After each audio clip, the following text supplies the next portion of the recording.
Now,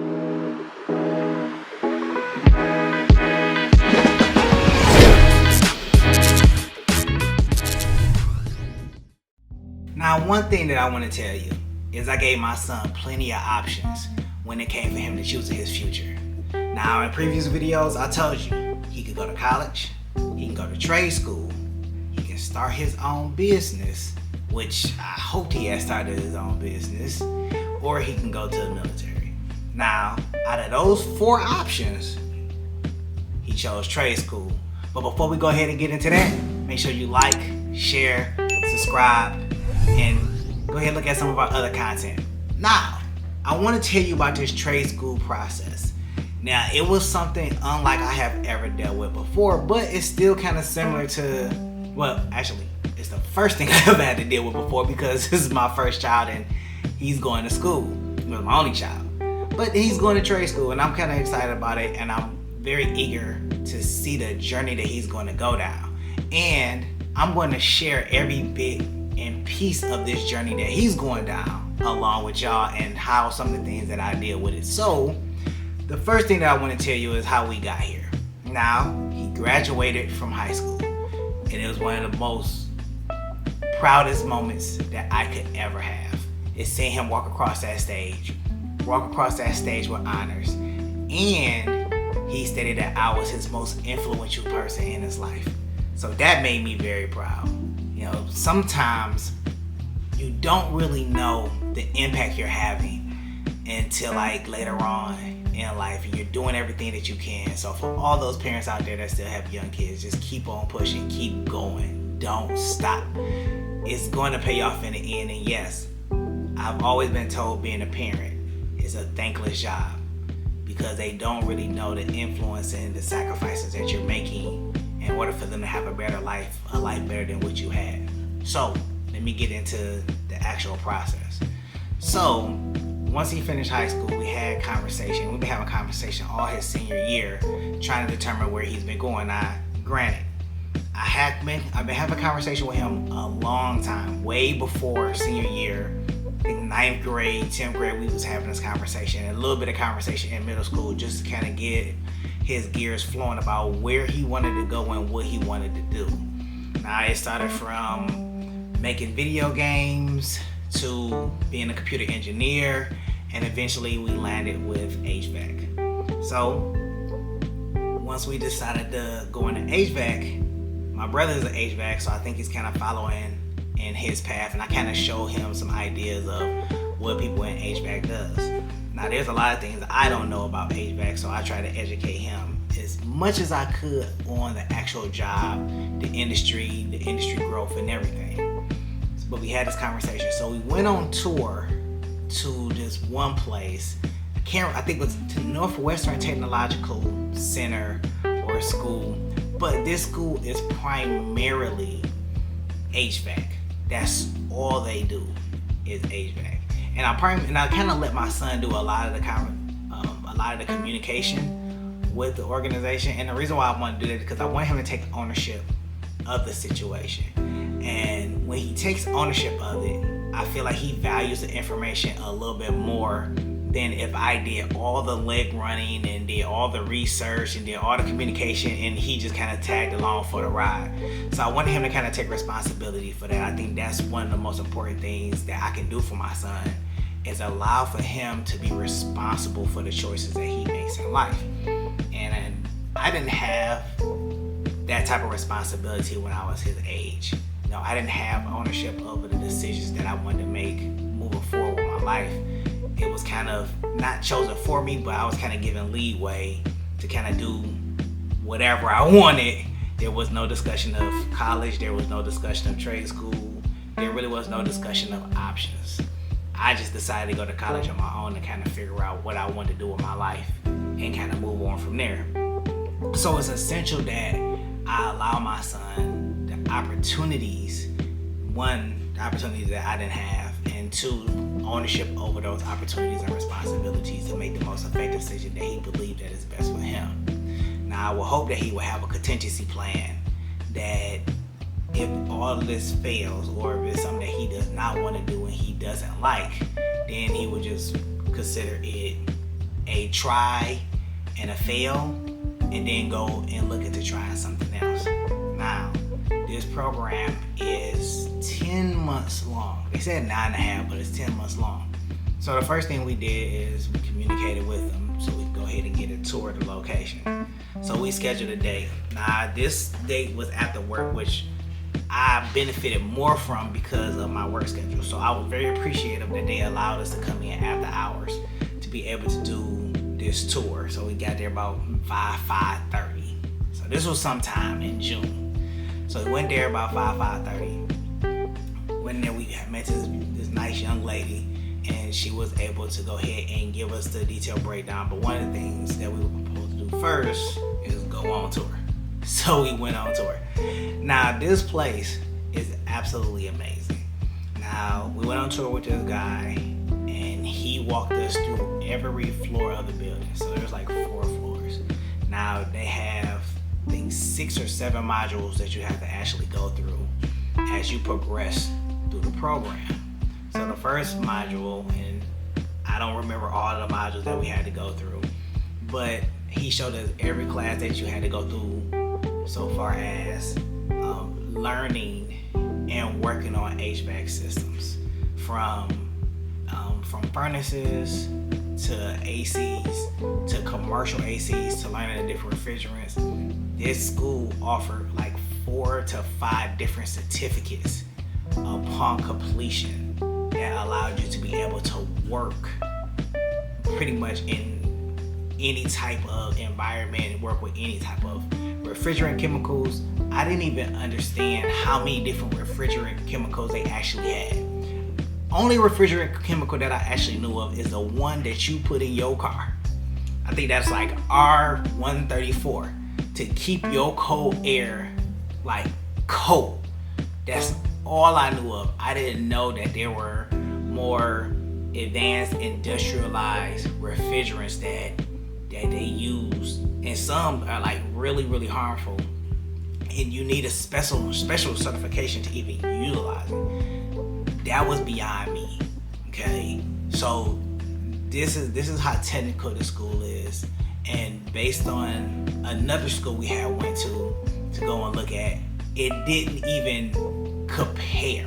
Like, this school was specially designed for HVAC. We went on tour at another school, and all they had was a floor. Okay, it was a 4-story building, and all they had was a floor for HVAC, and that was 9 months. That school was about $15,000. It was like $15,000 for 9 months. When we went over to this school,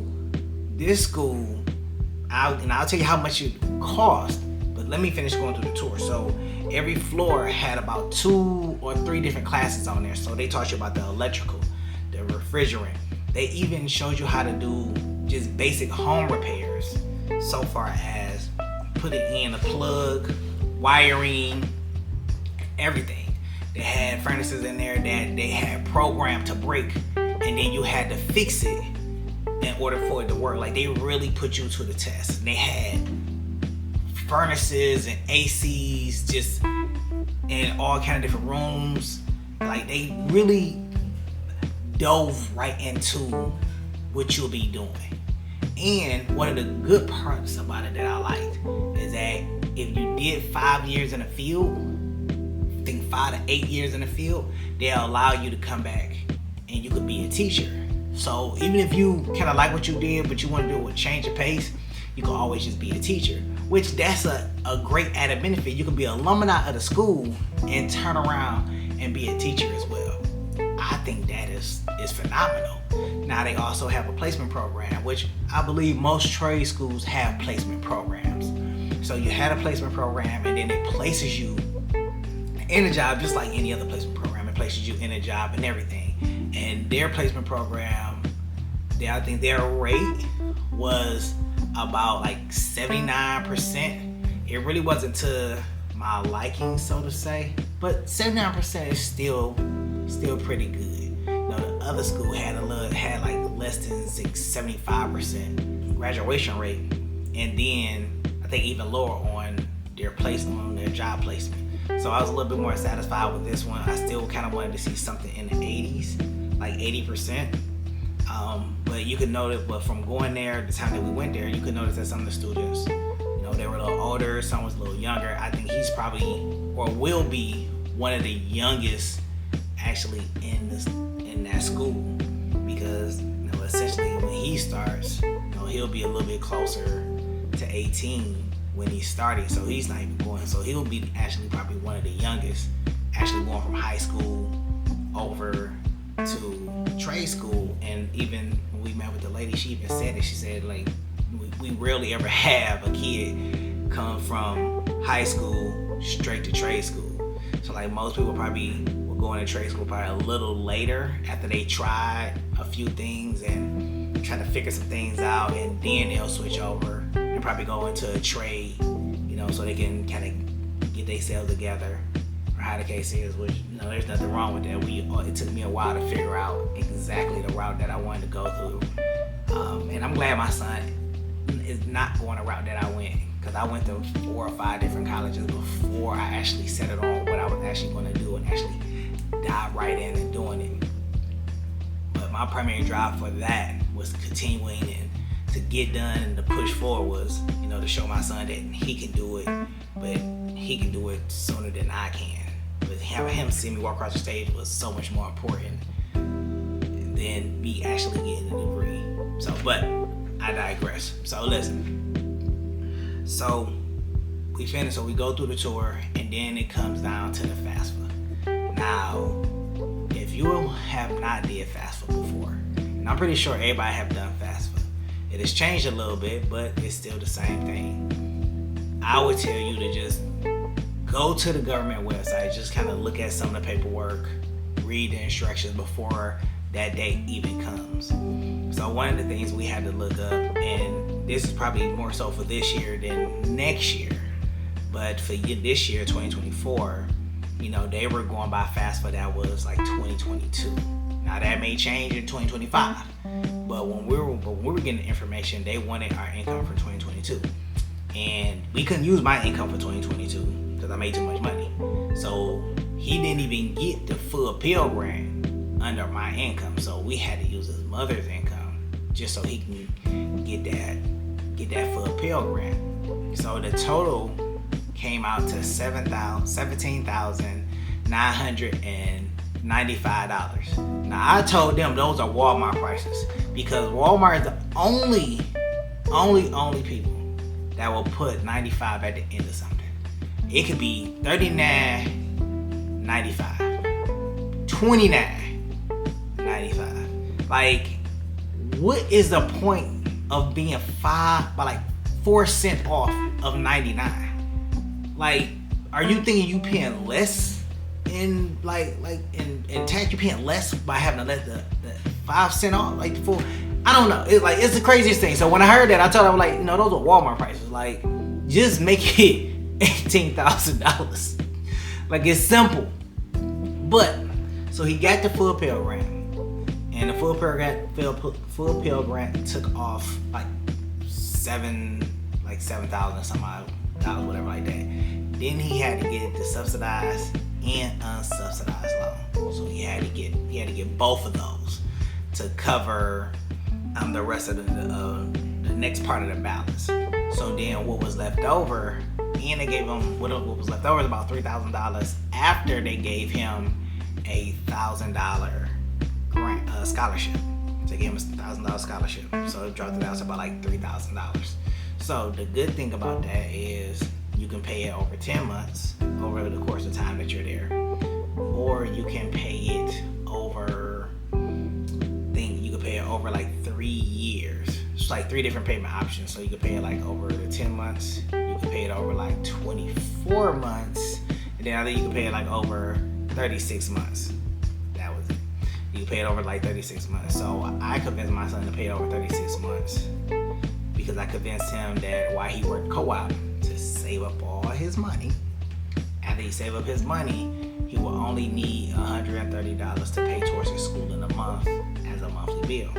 So he pays $130 a month for his monthly bill for school. his other expenses is pretty much covered by me, unless he has a job. So we cover all them other expenses, and all he has to do is just worry about going to school, studying, and going on from there. So then that kind of just is one less thing that he has to worry about. So if we can kind of mitigate that for him, it would be golden. But with all things that happen, with me and my son, there's always something new being thrown into the mix. But I'll have to say that for another show. So doing the FAFSA, so he finished the FAFSA. He finally got back with us about the information, so we were able to get that done, and it was great. So we were able to do that. So he starts school come August, which I am very, very excited about. So I can't wait to see what the turnout is going to be when when he actually arrived to the school first day. They had some pretty parameters, some pretty kind of like, not strict parameters, but they were saying that since a lot of people want to attend that school, and someone kind of attended the last minute, that if you don't show up the first day of school, what will happen is that your slot will go to somebody else, and then you'll have to figure your thing out later on. So he decided to go to this school because we did a FAFSA. We found out how much it was going to cost. He saved up his money. He did everything he was supposed to do. Now, here's my opinion about it. My conversation with my son was, I told him, now, before I state that, he was in ROTC. And we have found out that he can do ROTC in college, and he can go to school for 2 years. And going to school for those 2 years, he can go uncommitted, and he will receive a bit of money to go to school. So this was my conversation, and this is the conversation that I had with him for about 1.5 years, because we went to this Black College Expo at Wayne State University, and I was trying to explain to him. I said, listen, I said the easiest thing that you could do would be to go to college, try it out for 2 years, and see if you like it. And if you can do it while doing ROTC, you can pay nothing. So this is my dad advice that I'm trying to give him so he can understand, but he didn't believe in going to college and doing education at a higher level, which again doesn't make sense because you're going to trade school and you're kind of learning a trade that you never learned or you was geared for, and that's essentially like on another level. It's not, I would put them both on the same level. It's just a different path. But so that was my dad's advice, was go to college. And once you go to college, if you can go for it for free, you can save that money up. It pays for college. If you don't like it, graduate with an associate's or just leave. And then you can go over to trade school, and then you could do trade school. So that was my advice to him. But obviously, with kids, they do what makes sense to them in the latter. And I was the same as my son. Advice that I would get, I would ignore it, do my own thing, and realize that's not what I wanted to do. I should have listened, and I should have went the other route. Now, I don't know whether or not if he doesn't like this and he just decides to turn around and go to college, like how would that appear, or how would that affect his chances so far as like school, so far as ROTC and getting the little monies or whatever, like they go to school. But this is what we heard from the recruiter, because the recruiter was recruiting for Eastern Michigan University, which he could have went to Eastern if they still had the ROTC out there, which would have been fine, because he would have been outside of my house, which would have been great. But I like to live alone. It's fine with me. That's fine with me to live alone, but regardless of the case, when it comes to my son and his growth, I'm excited that he was able to make an affirmed decision and an effective decision that was primarily beneficial to him, and it's no influence coming from anybody else or outside from anybody else. It was purely his decision. All his friends are going to college, they're going away for college, or they're going to a different city or county for college. Some are going out of state. And for all his friends that are doing exceptionally well, I am so proud of y'all. Y'all are like my kids, just like him. I'll look out for y'all just like I look out for him. If y'all ever needed advice or somebody to talk to, I look out for y'all too. Y'all my little homies, okay? So I want to see y'all do well too. But I know I keep saying how super excited I am for my son, but I'm very excited for him. I'm happy that he's going on this new journey that's going to take him to a lot of different places. So as he go through this whole journey, I am going to be there with him every step of the way, and I'm going to bring y'all through with this journey with me as well, so y'all can stay focused and stay tuned for more content about my son and his journey through trade school and the trade school process. So that's the process that we went through. We went through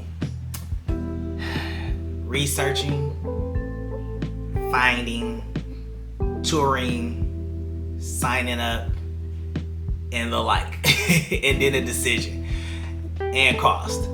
So, son, if you're watching this, if you see this, listen, I hope that you go every step of the way that will push you and put you in a supreme position a lot faster than when I had to get there. And for everybody out there, for every parent out there, for every father out there that is doing everything they can to get their kids in the right direction, whether they're on the straight and narrow, kind of in the midpoint, or still kind of trying to get there, keep pushing with them. Keep having those conversations. Keep educating them. Keep giving them wisdom. Don't slow up. Don't give up. Because at the point in time that you slow up and give up, you don't know where they're going to end at the end of the rails. Whether they fall off the rails or how the case is, just make sure that you're there to keep them on track. Hey, this is MNG, Pharaoh Mr. Nice Guy. I'll see y'all in the next go. Peace.